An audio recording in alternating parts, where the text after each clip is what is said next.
Hi అండి. Welcome to my channel. ముందుగా ఎవరైనా ఫస్ట్ టైం ఈ ఛానల్ చూస్తూ ఇంకా ఛానల్ని సబ్స్క్రైబ్ చేసుకోకుండా చూస్తున్నట్లయితే ప్లీజ్ ఛానల్ని సబ్స్క్రైబ్ చేసుకోండి.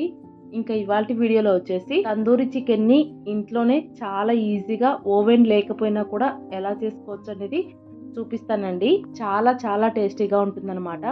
మనం ఇంట్లో ఎన్ని రకాలు వండి పెట్టినా కూడా పిల్లలకు అప్పుడప్పుడు ఇలాంటివి బయటివి కావాలి. అలాంటివి కూడా ఇంట్లోనే ప్రిపేర్ చేసి పెట్టామంటే పిల్లోళ్ళు అయితే చాలా ఇష్టంగా తింటారండి. ఇంకా బయట కొనే తందూరి చికెన్లో అయితే ఫుడ్ కలర్ ఫుల్గా వేస్తారనమాట.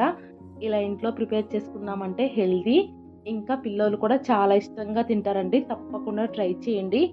అలాగే వీడియోకి ఒక లైక్ చేసి స్టార్ట్ చేయండి. ముందుగా తందూరి చికెన్ చేసుకోవడం కోసం అయితే చికెన్ లెగ్ పీసుల్ని ఇలా కాస్త పెద్దగా కొట్టించుకోవాలి. ఇంకా ఉంటే గనక టై పీసులు కొట్టించుకున్నా కూడా బాగుంటాయండి. అలాగే చికెన్ కొట్టించుకునేటప్పుడే లెగ్ పీసులకి ఇలా ఘాట్లు పెట్టించుకోండి. సో దట్ మసాలా కూడా లోపల వరకు వెళ్తుంది.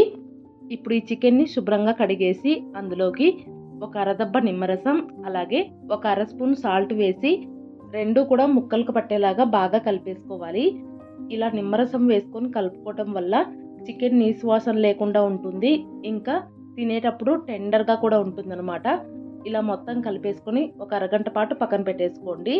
ఇప్పుడు మసాలా ప్రిపేర్ చేసుకోవడం కోసం ఇలా ఒక కాటన్ క్లాత్లోకి ఒక చిన్న కప్పు నిండా పెరుగు వేసుకోండి. పెరుగులో నీళ్ళు ఎక్కువగా ఉంటాయి కదా, సో ఇలా కాటన్ క్లాత్లో వేసుకొని గట్టిగా పిండుకున్నామంటే ఆ ఎక్స్ట్రా ఉండే నీళ్లు మొత్తం అడుక్కు వెళ్ళిపోయి క్లాత్లో ఓన్లీ గడ్డగా ఉండే పెరుగు మాత్రమే ఉండిపోతుందండి. ఇలా చేసుకున్నామంటే మసాలా అంతా కూడా చికెన్ ముక్కలకు చక్కగా పడుతుందన్నమాట. ఇలా చేసుకోకుండా పెరుగుని డైరెక్ట్ గా వేసుకున్నారంటే పెరుగు నీళ్ళగా ఉండి మసాలా మొత్తం చికెన్ ముక్కలకు బాగా పట్టదండి. సో ఇలా గట్టిగా పిండేసి ఆ తర్వాత ఒక బౌల్లోకి తీసుకోండి. ఇప్పుడు అందులోకి ఒక అర స్పూన్ సాల్ట్, ఒక స్పూన్ కారం, ఇంకా ఒక అర స్పూన్ మీ దగ్గర ఉంటే తందూరి మసాలా వేసుకోండి. నేనైతే ఇక్కడ చికెన్ మసాలా వేసుకున్నానండి.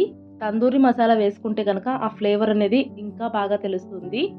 ఇంకా ఒక అర స్పూన్ చాట్ మసాలా, ఒక అర స్పూన్ జీలకర్ర పొడి, ఫైనల్గా ఒక అర స్పూన్ ధనియాల పొడి వేసుకొని అలాగే కొద్దిగా కసూరి మేతి కూడా వేసుకోండి. అలాగే ఒక టేబుల్ స్పూన్ ఆయిల్ కూడా వేసుకొని అన్నీ కూడా చక్కగా కలిసిపోయేలాగా బాగా కలిపేసుకోవాలి. ఈ తందూరి చికెన్ చేసుకోవడానికి ఈ ఒక్క టేబుల్ స్పూన్ ఆయిలేనండి, ఇంకా ఆయిలే వాడమన్నమాట. ఇప్పుడు చేత్తో మసాలాలన్నీ కూడా చక్కగా కలిసిపోయేలాగా కలిపేసుకోండి. అలాగే ఒక అరదబ్బ నిమ్మరసం కూడా పిండుకోవాలి. ఇక్కడ నిమ్మరసం ప్లేస్లో మీ దగ్గర ఉంటే కనుక ఒక అర స్పూన్ ఆమ్చూర్ పౌడర్ కూడా వేసుకోవచ్చండి. ఇలా నిమ్మరసం వేసుకున్న తర్వాత అంతా కలుపుకుంటూ ఉన్నామంటే పేస్ట్ లాగా రెడీ అయిపోతుంది. అలాగే మీరు తీసుకునే చికెన్ క్వాంటిటీని బట్టి మసాలాను అయితే ప్రిపేర్ చేసుకోండి. ఇక్కడ నేను తక్కువ చికెన్ తీసుకున్నాను కాబట్టి మసాలా కూడా తక్కువ ప్రిపేర్ చేసుకున్నాను. ఇలా మసాలా మొత్తం కలిపేసుకున్న తర్వాత ఇంకేముంది, మొత్తం అంతా మసాలాని చికెన్ ముక్కలకి బాగా పట్టించాలి. అంటే మనం సోప్ వేసి రుద్దుకున్నట్టు రుద్దేసేయాలన్నమాట. అలాగే చికెన్ ముక్కలకి ఇలా మసాలా అప్లై చేసేటప్పుడు చికెన్ ముక్కలకి ఉండే ఘాట్లలోకి మసాలా వెళ్ళేటట్టు మసాలాని కూరుకుంటూ మొత్తం అంతా బాగా అప్లై చేసుకోండి. ఇలాగే మిగిలిన చికెన్ ముక్కలన్నింటికి కూడా మసాలాను అయితే అప్లై చేసుకోండి. ఇలా ముక్కలన్నింటికి మసాలా మొత్తం అప్లై చేసుకున్న తర్వాత ఇప్పుడు దీనిపైన మూత పెట్టేసి డీప్ ఫ్రిడ్జ్లో ఒక గంట పాటు పెట్టుకోండి. అదే నార్మల్ ఫ్రిడ్జ్లో అయితే కనుక 2 గంటల పాటు పెట్టుకోవాలి. నేనైతే డీప్ ఫ్రిడ్జ్లో ఒక గంట పాటు పెట్టుకున్నానండి. గంట తర్వాత ఇప్పుడు చికెన్ని ఫ్రై చేసుకోవడం కోసం స్టవ్ పైన మందంగా కాస్త వెడల్పుగా ఉండే ఒక ప్యాన్ పెట్టుకోండి. అలాగే తీసుకున్న ప్యాన్ కాస్త వేడెక్కిన తర్వాత ఇప్పుడు అందులో ముందుగానే మ్యారినేట్ చేసి పెట్టుకున్న చికెన్ ముక్కల్ని ఒక్కొక్కటిగా ఇలా ప్యాన్లో అరేంజ్ చేసేసుకోండి.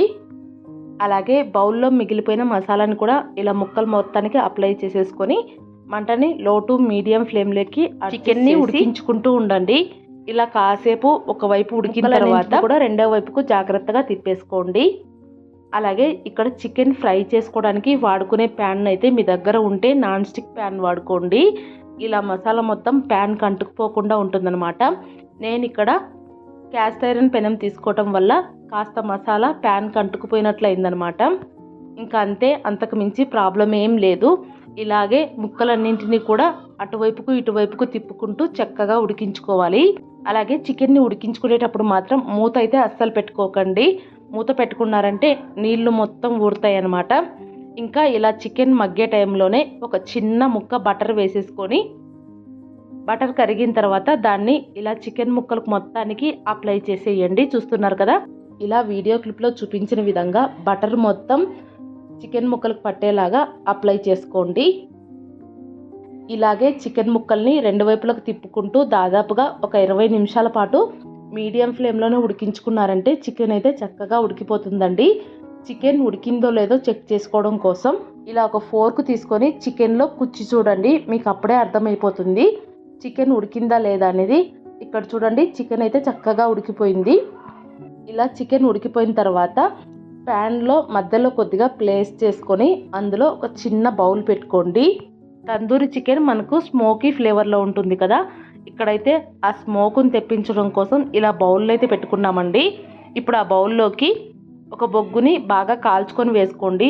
ఒకవేళ మీ దగ్గర బొగ్గు లేదంటే కనుక కొబ్బరి చిప్పని కాల్చితే ఇలా బొగ్గులాగా అవుతుందన్నమాట, దాన్ని కూడా వేసుకోవచ్చు. ఇలా బొగ్గు వేసుకున్న తర్వాత దానిపైన ఎమ్మటే బటర్ కానీ లేదంటే నెయ్యి కానీ వేసుకొని ఎమ్మటే మూత పెట్టేసేయాలి. మంటని సిమ్లో ఉంచుకొని 1 నిమిషం పాటు అలా వదిలేసేయండి. ఆ స్మోక్ అనేది మొత్తం ముక్కలకు పడుతుందన్నమాట. ఆ తర్వాత ప్యాన్ని కిందికి దించేసి ఇప్పుడు ఆ పీసుల్ని ఇలా పొయ్యి పైన డైరెక్ట్గా కాల్చుకోవాలన్నమాట. ఇలా కాల్చుకున్నామంటే మనకు తందూరి చికెన్ ఫ్లేవర్ వస్తుంది.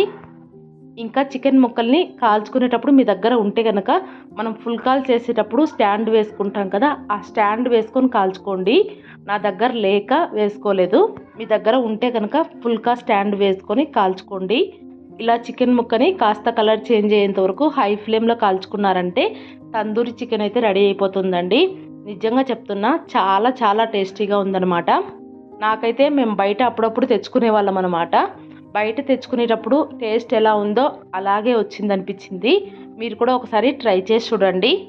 కానీ బయట వాళ్ళు ఫుడ్ కలర్ వేస్తారు కాబట్టి ఎక్కువ రెడ్ కలర్లో ఉంటుంది. మనమైతే ఫుడ్ కలర్లు ఏమీ వాడలేదు కదా, అందుకని నార్మల్ కలర్లో ఉంటుంది, అంతే తేడా. చూశారు కదా, ఇంట్లోనే తందూరి చికెన్ని చాలా ఈజీగా ఎలా ప్రిపేర్ చేసుకోవచ్చో చూపించాను కదా. మీరు కూడా ఒకసారి ట్రై చేసి మీకు ఎలా వచ్చిందనేది ఖచ్చితంగా కామెంట్ చేసి చెప్పండి. ఈ తందూరి చికెన్ని గ్రీన్ చట్నీలో అద్దుకొని తిన్నామంటే సూపర్గా ఉందండి. ట్రై చేయండి. అలాగే వీడియో నచ్చినట్లయితే లైక్ చేసి సబ్స్క్రైబ్ చేసుకోండి. Thank you.